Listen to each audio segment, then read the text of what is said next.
In today's video, I'm going to teach you how to copy a Trello board in a quick and efficient manner. Whether you're working on multiple projects or simply want to replicate a setup that works best for you, copying a Trello board is a straightforward process. First, you'll want to navigate to Trello's website by typing trello.com into your web browser. Once there, look to the upper right corner of the page where you'll see a button labeled Login.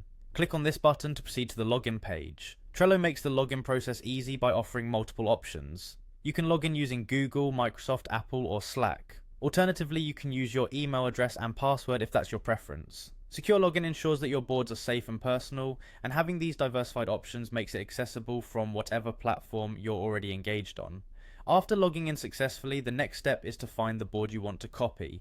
Navigate through your list of boards and click on the board title or the board settings icon. This icon often appears as 3 dots, signaling a menu that offers further settings and actions you can take with your board. Clicking here will open the board menu.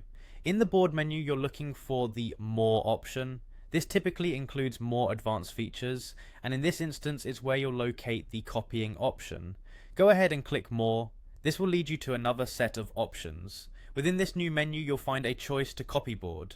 Clicking here will initiate the board duplication process. A new window will appear, designed to help you customize your new board. You'll need to enter a name for your new board, something distinct enough that you won't confuse it with the original. Additionally, you'll have the opportunity to choose where this board will live. Trello allows you to select which workspace or team the board belongs to.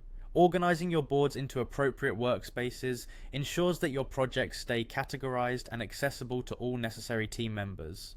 Once you've entered the name and selected the workspace, hit the copy button to finalize the creation of your duplicate board. And that's it! You've successfully copied a Trello board, setting you up to continue your work seamlessly across different projects or to share your best practices with others. Happy planning!